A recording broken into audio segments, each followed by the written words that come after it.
Hádam, nechcete žartovať o tom, že na Ukrajine je menší systém korupcie, ako je v nejakom členskom štáte Európskej únii. Hádam, nechcete žartovať, že Ukrajina je ďalej v reformách ako štáty Západného Balkánu, Čierna Hora, Albánsko, Srbsko. Navyše Čierna Hora má aj spoločnú menu euro a tak ďalej. Tak nežartujte. Je Ukrajina vysoko pred, dokonca nepovedal, že krajina Západného Balkánu rozhodne ďaleko pred Srbskom, je dokonca ďalej ako Slovensko.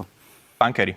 Samozrejme nesúhlasím s tým a No to sú fakty, pán predseda. začnem s tým, že to sú fakty. Index for Democracy povedal, že Ukrajina je hybridný režim. To znamená veľmi ďaleko od demokracie. Aj v minulosti oligarchovia si rozparcelovali územie Ukrajiny, rozdelili si to a mali viacerých politikov, či už vo Vrcholnej rade alebo vo vrcholových pozíciách.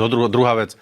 Korupcia? Hádam, nechcete žartovať o tom, že na Ukrajine je menší systém korupcie, ako je v nejakom členskom štáte Európskej únii. Hovorím, že boj proti korupcii majú... Nie, nesúhlasím absolútne. Tretia vec je... To je fakt.